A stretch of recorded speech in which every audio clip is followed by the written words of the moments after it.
Começar pelos fins, a nova questão comunista. 2.01 Movimento do capital e fontes do comunismo. Tendo tomado boa nota disto, ocupemo-nos, para começar, correndo o risco de voltar a dizer coisas muito conhecidas que tão frequentemente se revelam hoje pouco conhecidas, particularmente na geração mais jovem, das contradições mais determinantes detectadas por Marx ao analisar o movimento do capital.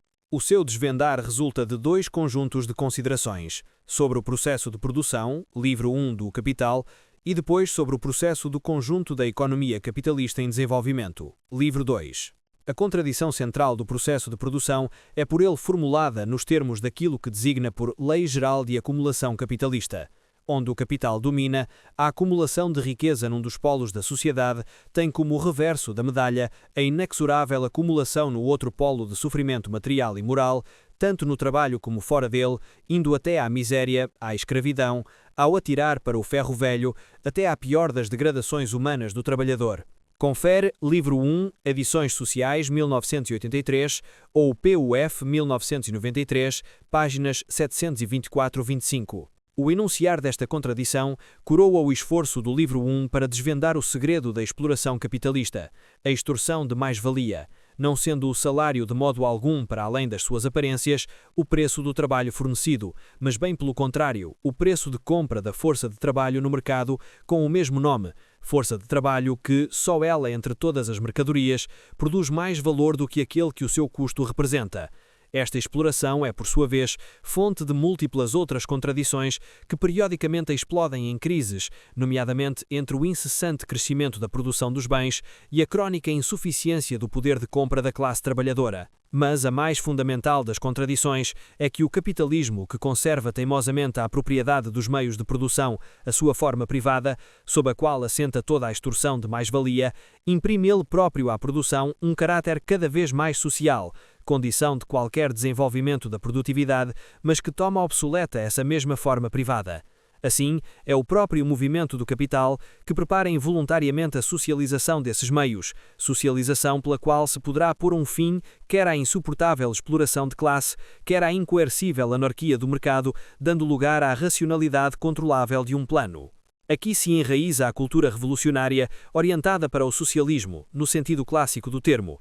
E numerosos são ainda os que veem nisto a quinta essência do marxismo, a que nada de essencial haveria a acrescentar nem a retirar. Mas se prosseguirmos agora o estudo do Capital até ao livro 3, vamos descobrir aí um panorama bem mais amplo, em que se abrem horizontes revolucionários ainda bem pouco explorados.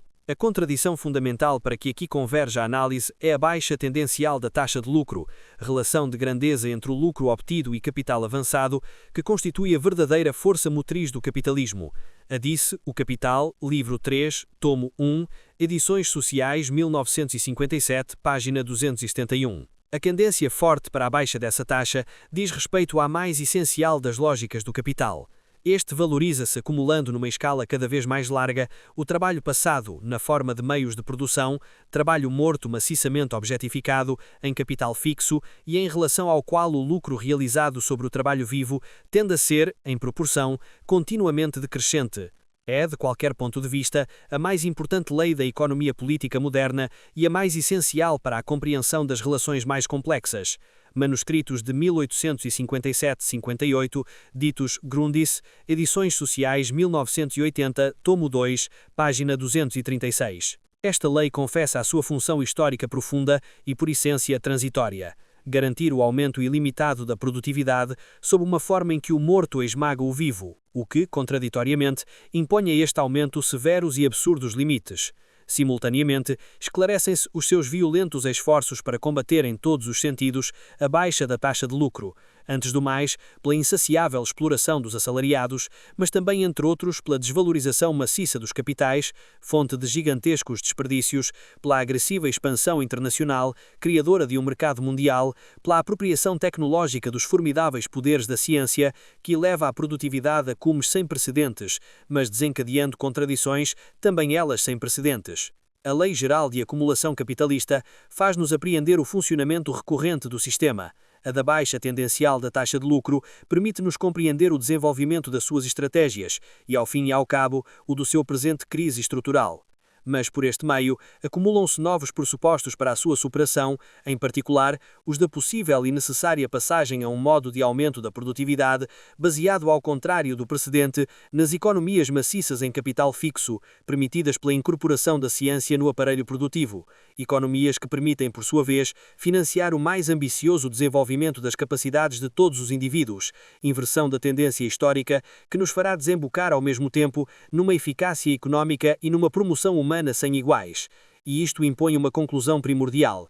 Atacar a forma de propriedade dos meios de produção toca no essencial na medida em que isso pode criar uma situação muito mais favorável para transformar de alto a baixo, e este é o fundo do problema, o conteúdo de gestão das atividades económicas e financeiras, sem o qual nada de importante muda, como tão cruamente o fez lembrar a experiência francesa das nacionalizações de 1981. Superar o capitalismo exige muito mais do que o socialismo na sua acerção ordinária, em que a socialização dos meios de produção passa por ser o ato fundamental que vai em si mesmo pôr um fim à exploração do homem pelo homem.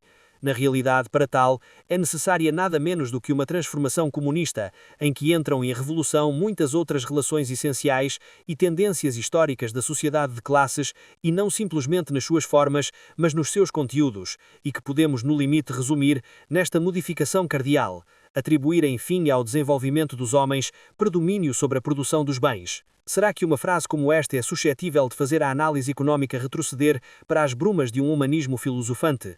Atenção, este ponto é muito mais decisivo do que o que se poderia supor. Bem mal leram o Capital os que nele não notaram a persistência deliberada de formulações filosóficas, pelas quais Marx situa a própria essência do capitalismo na incoercível propensão a inverter as relações mais universais, as da pessoa à coisa e do fim ao meio. O capitalismo, escreve ele em múltiplas ocasiões, é aquela forma social que personifica as coisas e coisifica as pessoas, que promove a fim o meio e despromove a meio o fim. Sinónimo de acumulação sem fim, nos dois sentidos desta palavra, faz do frenesim de enriquecimento privado, tendo como contrapartida um imenso sacrifício de indivíduos, o mais absurdo dos fins em si.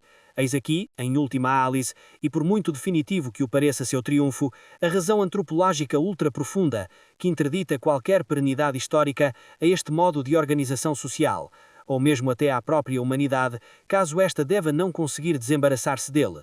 Bem pouco familiar à cultura comunista tradicional, a vasta questão dos fins não estará hoje em dia a tornar-se cada vez mais crucial. Voltaremos à questão.